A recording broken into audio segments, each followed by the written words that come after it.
this is where I am now. I'm Jennie Traill Schaeffer. And this is where it began. I studied art at Syracuse University, received a BFA in art ed and painting, and graduated in 2000. And this painting was part of my senior show. And it actually, while it has a figurative element, it actually has a lot of the things going on that I'm exploring now in my work, which is the element of landscape, some surrealism involved in terms of scale of subject matter, and lack of reality in some of the subject matter, and most importantly, the seat. And these two figures here are my parents. Drawing has also been incredibly important in my work and my practice, and there are a few elements of showings up of chairs in my experimental drawings in art school, and then they've crept back into some of my sketches throughout time. So on the bottom, there is a sketch from 2016. And these are always chairs that are important to me in some way. And then in 2008, I did an artist residency at Peter Shelley Craft Center in New Jersey. And after I got married in 2004, I started exploring works with kitchen appliances, looking at gender roles, looking at what we are registering for, the meaning of them in our lives, what they mean to us and what they're telling us. And I started looking at religious paintings of saints from the Renaissance and borrowing some of the constructs of those paintings. So these two pieces in particular, the chairs, reemerge, and they are as thrones in the artwork. And to give you a little backstory about my practice as an artist, I have been practicing as an artist professionally since 2005. And in 2008, I opened up a retail gallery and studio. And I don't have a picture of that space, but then I moved into another space here. This is in Northwestern New Jersey. And I operated that space until 2010. And then, 2013. And then in 2013, we moved to West Orange, New Jersey, which is the upper right studio in my home. And then on the lower right, you can see my two sons, 14 and 10, who helped me at a show in Durham last year. So the chair, the womb chair actually, which you will see in some of my work going forward, first appeared in 2012. And I was looking at work dealing with conception, the egg cooker, which you may or may not be familiar with, and bringing in also some surrealistic elements of pearls and landscape. And then more directly, the chair actually appears, and I call it a throne, yet again, in a landscape, in an oil painting. And then also significant in 2015, I started playing with tea packages, which is here, used as a collage element, not really completely evident. And I was also done with the appliances at that point, and I literally was trying to sink them in the painting. I just wanted nothing more to do with them. But the landscape, which is in the middle there, has been significant throughout all of my work as a watercolor practice, as a way of processing places I visit and travel to, as a way of exploring my painting practice and keeping me active at times when I'm not working in the studio. And then after a very intense family vacation and going through a lot of family struggles with neurodiversity, my own anxiety, and starting a meditation practice, I came back from a vacation in 2017 wanting to paint entirely differently. And I wanted to bring in the landscape. I wanted to explore spaciousness with my work. And I started playing around with the tea packages. So I started a smaller series called Teascapes, and out of that came these works that are called Take a Seat. So I was literally transferring images of chairs into the landscape from catalogs. And the image on the left is actually an anomaly. It's an acrylic painting. So occasionally that pops up because of my teaching practice. I'm not going to go through this slide thoroughly, but I am going to play. You can see me painting in the chair on the right. And I think if you want to look at any of this, what I wanted to address is the visual elements in my work that I'm interested in are strong linear elements. There's definitely an underpinning of drawing in my painting. Emphatic edges. I want to create energy of the object and the subject matter. Realistic and detailed painting, surrealistic elements, also exploring rough edges, unfinished elements. Color vibrancy, thick or heavy paint. And I say heavy paint because even my watercolors, there's a heaviness to some of them. Saturated color and a strong sense of light. And the chairs are in the landscapes because I'm looking at the ideas of inviting you and actually inviting myself to sit in that landscape and to sit in discomfort. And that's where over time they've either sat in between crossroads of roads, and now you'll see later on where that discomfort comes in. I'm looking at stability and instability, human connection to nature.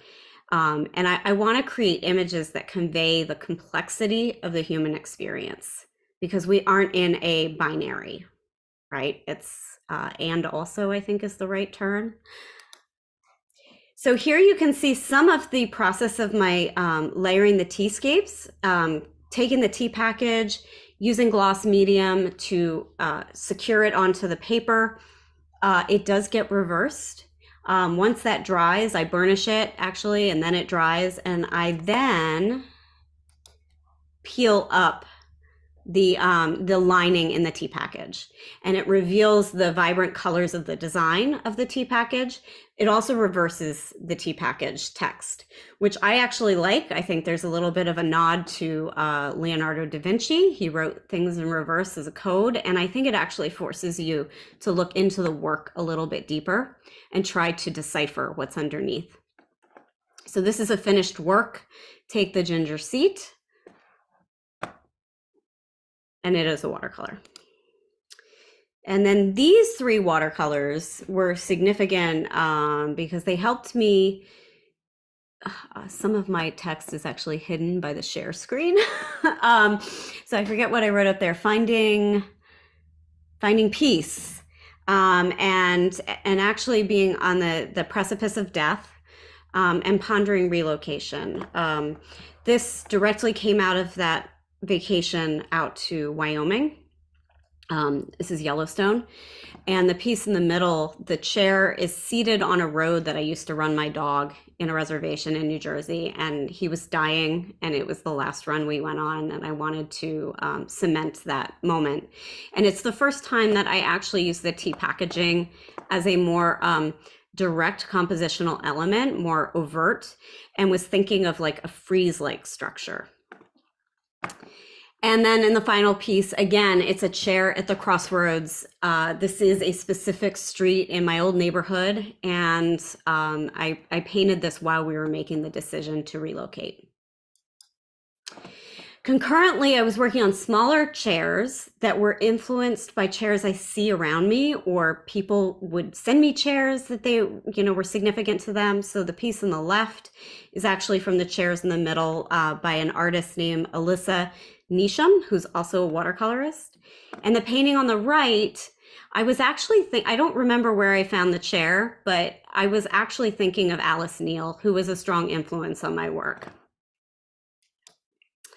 So in 2021, ended up in Durham, set up another studio in my attic. And this is the studio as it is now. It has gone through many iterations over the past 2 years with mold, HVAC renovations. I have packed up and unloaded and packed up and unloaded multiple times over the past 2 years.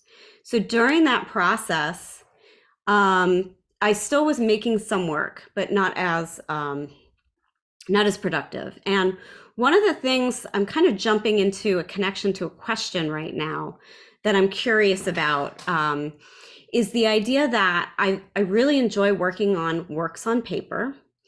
They're very immediate for me.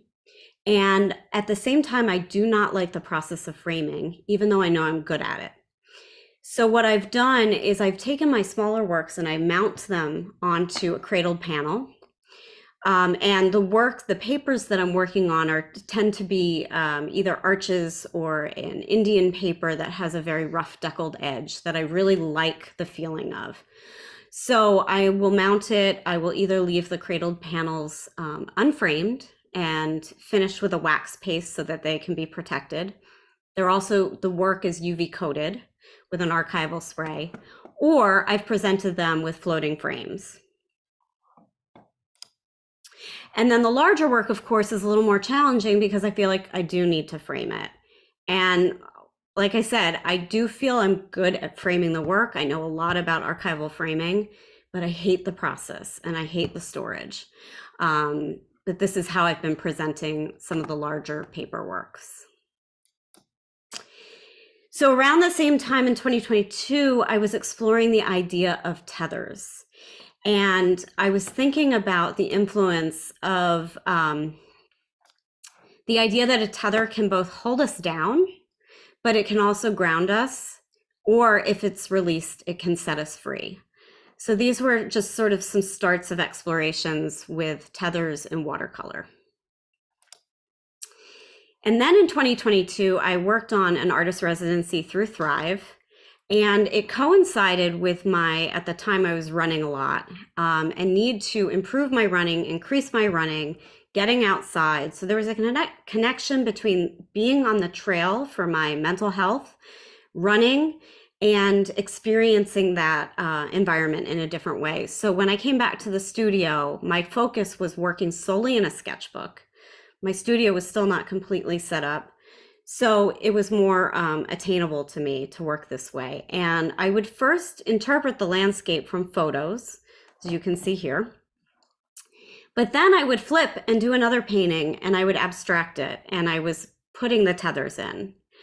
I'm still not exactly sure where I was going with all of this. And a year ago, I wasn't sure how to then take this into new work. And in that residency, the chairs started popping in. They started sitting on branches and limbs, and in this case, sitting on tethers, kind of like a tightrope walk. So I've had people say to me before that sometimes my work makes them uncomfortable, which I actually kind of like because there is meant to be a little bit of discomfort in this work. And I also, at the time of the start of the Ukraine war, started painting back in oils, started tipping chairs over. And this is really the only one that I explored that idea, but it was a segue back into oil. And this is closer to where I am now. And I went back to panel and I wanted to tie in the tea packages again. And I gridded up an entire surface with tea package transfers, and then worked with imagery from Duke Gardens near my home and this yellow chair. In the yellow chair, there have been many yellow chairs in my work, and it actually directly ties to a period of time I was working on works related to optimism. So while I was painting this, one of the challenges, I feel like every new painting creates a new problem, and you're always teaching yourself. So in this painting, there was definitely a lot of anxiety for me in terms of getting back into oil, working in a new process. I was working over the tea packages, which were coated with a clear gesso so that I could allow some of the packaging to show through. I had never used that medium before. And it was a constant question of how much do I cover? How much do I leave exposed? I'm not sure if I resolved that, but that's what I'm thinking about in terms of also tying into trying to break away perfectionism. This is called hay fever seat. And simultaneously, I'm still working on works on paper in watercolor, pushing the envelope of what is finished, what is unfinished, and starting to put chairs upside down. So this is called upside down, right side up. This is Dandelion Detox Seat, and this one correlates more directly to the original Teascapes, where it's a seat that directly relates to something about the tea package. It's detox tea. It actually has dandelion in it. There we go. And then this is the work, that we have been addressing. So you can see my sketches on the left. This is an idea for another painting that I have that I'll be working on. And the challenge here is that I was working on a linen surface that was not well stretched, haven't worked on in a long time. And also that idea of how much reality do I want in the work? How much finish do I want in the work? How much detail do I want in the work? So the image in the middle is what we all discussed, I think last week. And then the image on the right is including some changes that I've made. Still unresolved and still a work in progress. And finally, we've got, I have a painting that I just started on my easel, a block in of another seat tethered over another landscape, just a block in. And on the right, you can see my studio wall, which shows a smattering of in-progress works, finished works, watercolor references, photo references. And last week, I went to an art processing workshop with an exhibit hosted by Jean Gray-Mose and Natalia Torres del Valle, who is an art therapist as well as an artist. And I created that sculpture in the middle called Hanging Up This Suffering. There's probably a lot I could talk about that, but I'm going to move on. So the questions I have, I'm realizing one of my struggles as I shift back into oil and also with the subject matter of the chair is that my works that draw from direct observation or even are one step removed with a photo seem to be more rich in color, detail, and energy. Apart from dragging a chair into the landscape, which I physically can't do right now, nor can I purchase a womb chair at this moment. What are your suggestions for working with references to liven up my interpretation of my subject matter? I also deeply enjoy working both in watercolor and in oil, but I'm not sure if I'm focused enough in either. Do you recommend choosing a singular medium, and why or why not? And lastly, given our circumstances and the past 2 years, I am strapped with a budget that can't allow me to purchase new materials right now. So I'm working with what I have. And I have a lot of watercolor paper in my studio, more so than I have panels. But the expensive framing, coupled with the tedious nature of it, storage troubles are making me fear continuing that path of working on paper. So I'm curious about suggestions for moving forward. If it's just changing my mindset, it's a different way of presenting the work. I think that's it. And you can find my work at traillworks.com. My Instagram is at traillworks, and my email is jennie@traillworks.com. And Traill is with 2 L's.